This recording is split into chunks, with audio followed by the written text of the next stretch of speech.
Експлозивните обвинувања за сексуален напад против номинираниот судија на Врховниот суд Брет Кавано ќе бидат слушнати на вонредна јавна расправа во Сенатот во наредниот понеделник.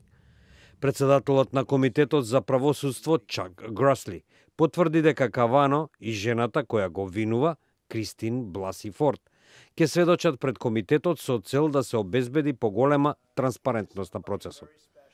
Потегот дојде откако американскиот председател Доналд Трамп им се придружи на оние кои вршат притисок за одложување на потврдувањето на кандидатурата на Кавано.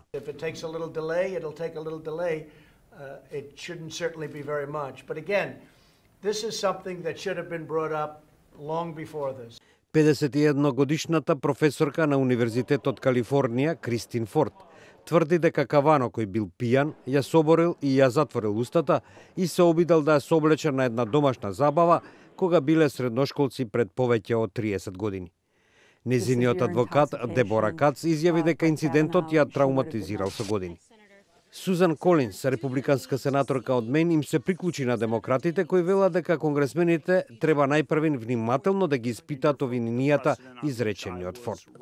Obviously, if Judge Kavanaugh has lied about what happened, that would be disqualifying. Најавата за нова расправа следеше откако Кавано ги негираше обвинувањата, а републиканците во Сенатот се обидоа да задржат неговата номинација на вистинскиот пат.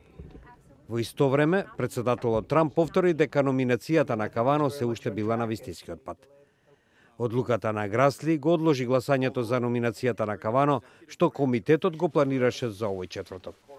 Најновиот развој на настаните е сценарио што не е видено од експлозивното сведочење на Анита Хил во 1991 година, кога таа го обвини тогашниот кандидат Кларенс Томас за сексуално вознемирување на работното место. Сепак Томас на крајот беше потврден од Сенатот.